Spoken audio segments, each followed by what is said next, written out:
Welcome to all. Welcome to Abu Dhabi again. At aking nang babalikan. Akin nang babalikan ang aking mga documents sa aking old company. Kaya ako'y nagbalik sa Abu Dhabi. Ay, nakakapagod magbiyahe. Pero worth it. Kasi sa Valentine's, kasama ko naman ang aking irog. Ang aking poging irog. Kaya ako'y nagbalik dito sa Abu Dhabi para kunin ang aking mga documents. At habang naglalakad kami, ibang-iba ang temperature dito. Malamig. Hindi gaya sa Dubai na kahapon ang init-init. Pinagpawisan pa akong naglakad nung ako'y nagpa-medical ngayon. Masyadong malamig. Masarap balik-balikan ang nakaraan. Ay. Pero dapat mag-move forward na tayo. Hindi tayo dapat mabuhay sa nakaraan. Kukunin ko lang ang aking experience certificate from my old company at ang aking pasaporte dahil ayos na ang aking papel sa aking bagong company. Alam nyo ba guys na nung una na-reject ang aking application at ang grounds hindi ko rin alam. Pero nung nagpunta ako sa immigration, yun nga, nasabi, meron ka bang ganitong case? Wala, sabi ko, I exited the company properly. Ganon, graceful exit naman ang aking pag-alis dito sa company.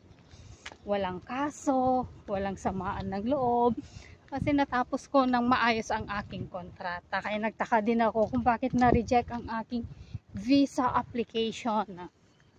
So, ang ginawa namin ang aming bagong PRO sa aking old company, ay sa aking new company.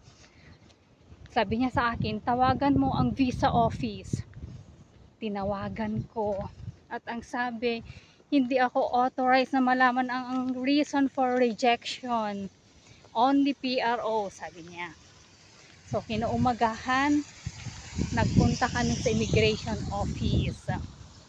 At kinuha lang nila ang aking old passport.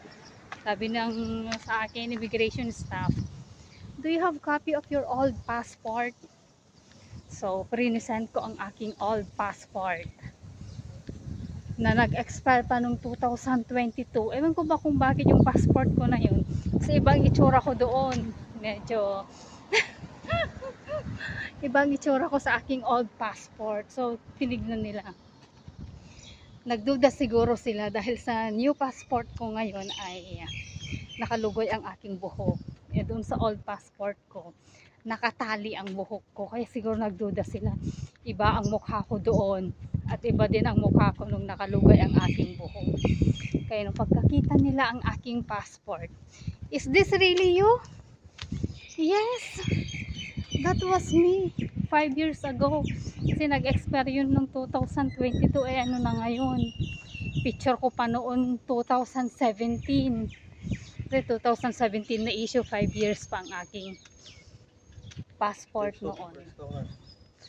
Kaya on the spot din na ayos, tinignan lang nila ang aking old passport. Meron palang ganon. Nandito na ako sa aking old company. Ayos na ang aking change status. Kaya talagang welcome na Dubai is real. Kaya dito na kami. Bye bye.